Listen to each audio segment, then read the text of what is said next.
você nasceu no Brasil, você provavelmente já ouviu falar na loira do banheiro, mas vocês sabiam que a história dela foi inspirada em um caso real e que aconteceu no estado de São Paulo? Bem-vindos a mais um vídeo no canal. Se você gosta de conteúdo assustador, bizarro e misterioso, você está no lugar certo. Toda semana tem pelo menos 3 vídeos longos, todo dia tem vídeo curto, então tem muito conteúdo pra vocês. Se você gosta desse tipo de conteúdo, não esquece de deixar seu like, se inscrever no canal, comentar outros temas que vocês querem ver aqui. As fontes e os créditos estão sempre na descrição do vídeo. E o vídeo de hoje é finalmente sobre um caso brasileiro que vocês me pedem muito. Inclusive, a gente vai comentar outras inspirações da loira do banheiro que são de fora daqui, mas no geral a história toda é brasileira. Então, bora pra história.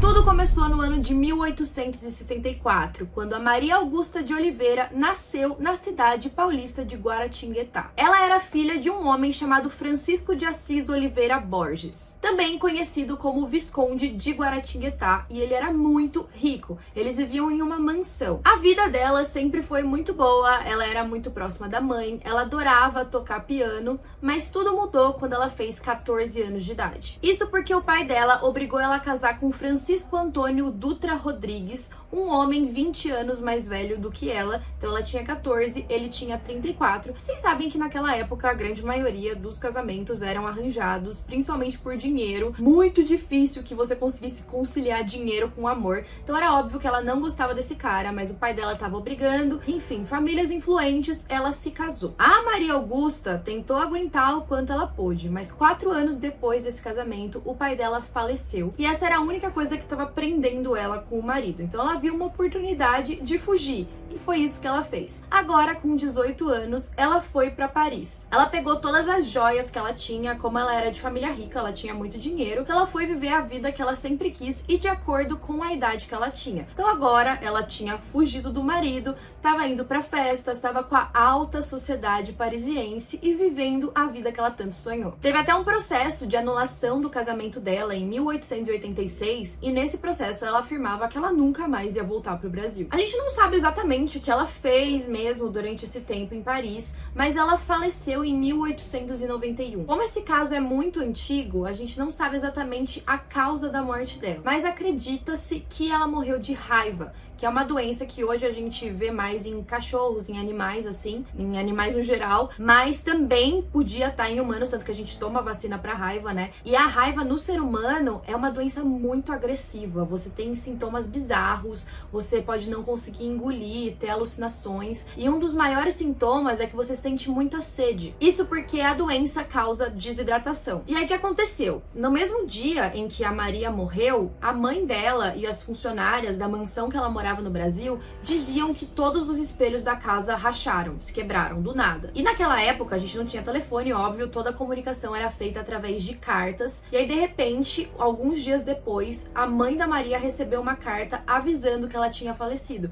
E elas pensaram, putz, foi bem no dia que aconteceu aquele evento bizarro que os espelhos da casa quebraram. E é claro que a mãe dela pediu que o corpo dela fosse trazido da França pro Brasil para ser sepultado. Tava todo mundo muito triste e o corpo precisou ser transportado de navio. E isso demorava vários dias, semanas, meses, não sei exatamente quanto tempo, mas é fato que um cadáver dentro do navio, naquela situação, daquela época, não ia chegar muito inteiro aqui. Além de tudo, as pessoas que estavam transportando o corpo tiveram conhecimento de que o corpo ali era de uma jovem muito rica. Então eles abriram o caixão e saquearam tudo que ela tinha. Dentro, junto com ela, estavam as joias, roupas, até o atestado de óbito foi roubado. E é claro que eles não tiveram muito cuidado com o corpo dela enquanto eles estavam saqueando. Isso ajudou a piorar a situação que ela chegou aqui. A funerária parisiense também colocou tufos de algodão tanto no nariz dela quanto nos ouvidos, para evitar que vazasse qualquer líquido. E aí quando ela chegou, o cabelo dela estava todo bagunçado, embaraçado, esses tufos de algodão tinham saído do lugar, o corpo estava inchado, já em decomposição. Ou seja, quem viu ela assim que ela chegou no Brasil disse que ela estava parecendo mais um fantasma, uma figura assustadora do que a garota que ela tinha sido. Independente disso, a mãe dela decidiu expor o corpo dela dentro de uma urna de vidro até que o caixão ficasse pronto. Não expor o corpo, né, mas fazer tipo um velório, uma homenagem ali. E aí os dias foram passando, as pessoas ficaram de luto. O processo de luto é um negócio bem particular particular de cada pessoa. E a mãe dela, mesmo quando o túmulo ficou pronto, ela optou por manter a filha na casa. Eu imagino que ela devia estar muito triste e ela ficou dentro de um cômodo que não tinha janelas. Mas eu imagino que essa não era uma situação muito agradável, afinal o corpo dela estava se decompondo cada vez mais rápido. Eu imagino que o cheiro também não devia ser muito bom. E aí a mãe disse que teve um sonho um dia com a filha Maria falando pra ser enterrada, pedindo, pelo amor de Deus, me enterra. Finalmente foi feita uma cerimônia no cemitério Senhor dos Passos, em Guaratinguetá. E aí agora eu imagino que a família deva ter passado por um monte de coisa, eles decidiram se mudar daquela mansão. De vez em quando os funcionários, mesmo depois que a Maria já tinha sido enterrada, diziam ouvir o piano tocando, que ela gostava tanto de tocar quando ela morava na casa. Tinha alguns eventos meio estranhos, luzes acendendo, às vezes a torneira do banheiro abria sozinha. E aí em 1902 eles se mudaram e o casarão foi transformado em uma escola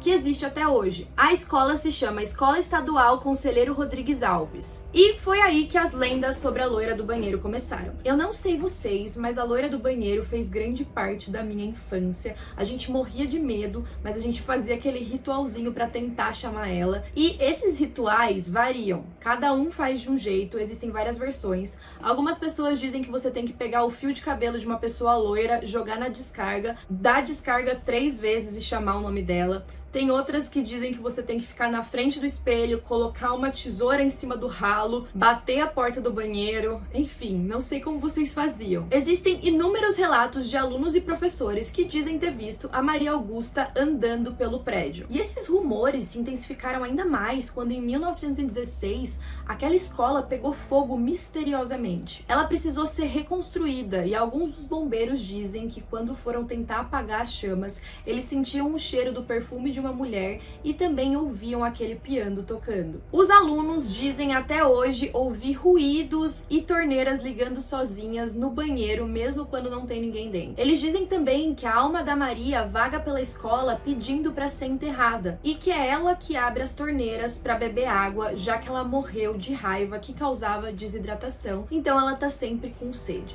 E é bem bizarro, porque se alguém for de Guaratinguetá, se já estudou nessa escola, deve saber falar melhor do que eu. Mas pelo que eu li, as pessoas realmente brincam com essa história. Qualquer barulhinho que eles ouvem na escola, falam, ah lá, Maria Augusta tá tentando chamar atenção. E aí tem vários relatos dizendo que luzes apagam, que ela fica caminhando. E principalmente essa atividade é no banheiro, porque dizem que os banheiros da escola foram construídos no mesmo lugar onde ela estava sendo velada pela família. Então o quarto sem janelas, onde ela era velada, se transformou no banheiro da escola. E a figura da loira do banheiro, mostrando o cabelo meio desgrenhado, os algodões no nariz, é por causa do estado em que o corpo dela chegou no Brasil. E é claro que a história da loira do banheiro também tem muita influência na Bloody Mary, que é uma lenda urbana americana, enfim, estrangeira. Vocês provavelmente já devem ter visto vários filmes falando sobre a Bloody Mary, inclusive o filme Atividade Paranormal tem essa história, que basicamente você fica na frente do espelho, tem que chamar o nome dela 3 vezes e em teoria você veria uma mulher ensanguentada tentando te matar, ou gritando pra você, ou te deixando com medo. Também dizem que a intenção quando você chama ela é, se você vê alguma pessoa ali, quer dizer que é o seu pretendente que você vai casar um dia, mas se você vê uma caveira, quer dizer que você vai morrer antes de se casar. Mas quem foi a Bloody Mary? A gente sabe que a loira do banheiro veio da Maria Augusta.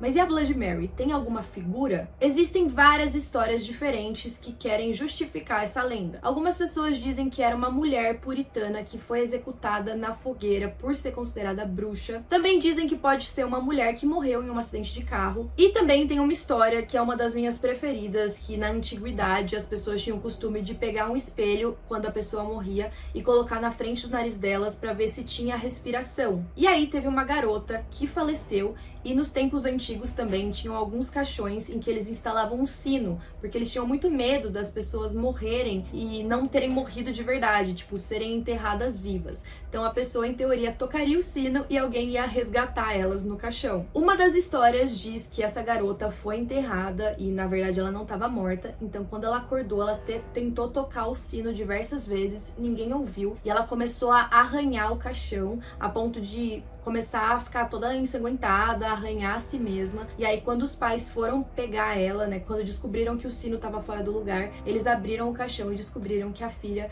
na verdade, foi enterrada viva. E aí eles fizeram aquele processo de colocar o espelho na frente dela e dizem que o espírito dessa garota ficou preso dentro do espelho. E aí ela se tornou a Bloody Mary. Apesar de todas essas histórias, a mais aceita hoje em dia é que a Bloody Mary foi a rainha chamada Maria Sangrenta da Inglaterra. A história da Maria, na verdade, pra mim é um pouco trágica e não tão assustadora. Eu vou dar um resumo pra vocês, mas eu não sou historiadora, então eu vou contar o que eu entendi. Ela nasceu em 1518 e era filha do rei Henrique VII e a Catarina de Aragão da Espanha. A vida dela tinha sido bem feliz nos primeiros anos, até ela completar 17 anos. A mãe dela sempre tentou dar uma educação muito boa, já que ela não teve um filho homem, então provavelmente ela assumiria como rainha da Inglaterra um dia. Mas o rei Henrique não estava muito feliz com aquilo, ele realmente queria um filho homem. Apesar de amar a filha, ele estava bem frustrado e ele decidiu acabar com o casamento com a Catarina quando a Mary tinha 17 anos. Em teoria, a Mary seria a herdeira do trono, mas o Henrique estava bem desapontado com ela.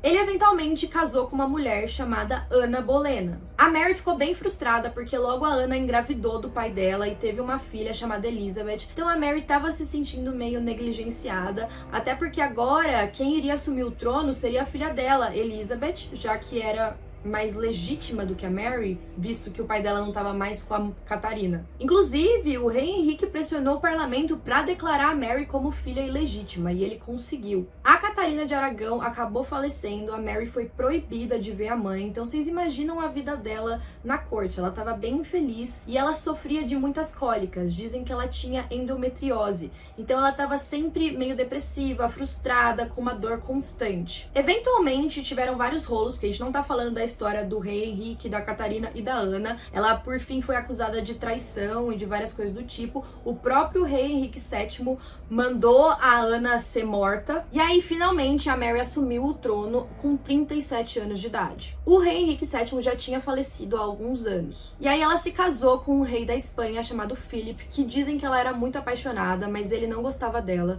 Ele era bem mais novo do que ela e ele considerava ela feia, porque ela já tinha 37 anos. E assim, é até bizarro, porque ela já estava muito estressada, ela já tinha passado por muita coisa na vida.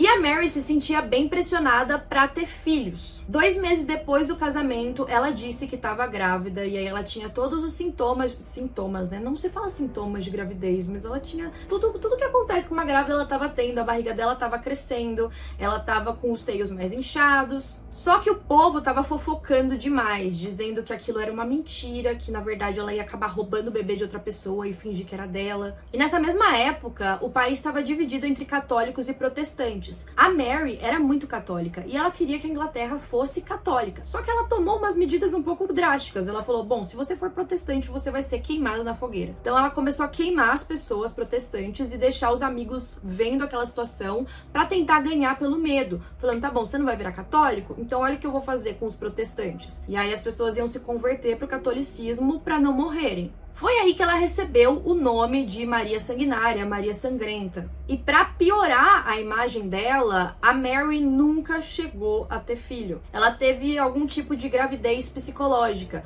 Os meses foram passando, já tinha passado o tempo em que ela devia ter tido filho. E aí a barriga dela começou a voltar ao normal e eles perceberam que não, foi uma reação do corpo dela que queria tanto engravidar que teve todos os sintomas, de novo, eu não sei se é essa palavra, mas era mentira. Ou seja, além de toda a questão que ela teve familiar, o marido agora que não amava ela também não conseguiu ter filhos, então ela estava bem frustrada, ela continuava com aquelas cólicas constantes e ela acabou falecendo pelo que acredita-se ser um câncer no útero. Depois, quem assumiu o poder foi a irmã dela, a Elizabeth, inclusive ela também matou várias pessoas, o pai da Mary também matou várias pessoas, mas quem ficou com essa fama de sangrenta e sanguinária foi a Mary. Então muitas pessoas acham que ela foi injustiçada, que ela sofreu muito, é claro que ela também tomou várias decisões erradas, mas por fim dizem que ela se tornou a Bloody Mary, procurando vingança e querendo matar todo mundo que falou mal dela e que odiava ela, e enfim. As referências da Bloody Mary a gente tem na Loira do Banheiro, principalmente a parte do espelho,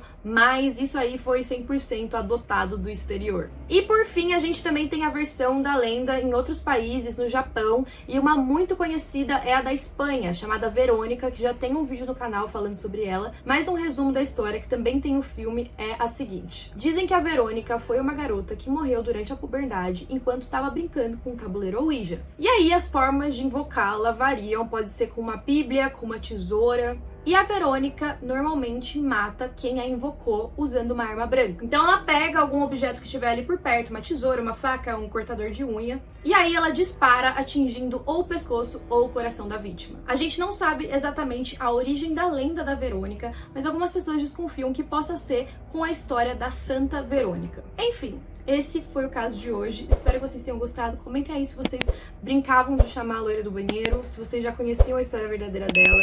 E até a próxima.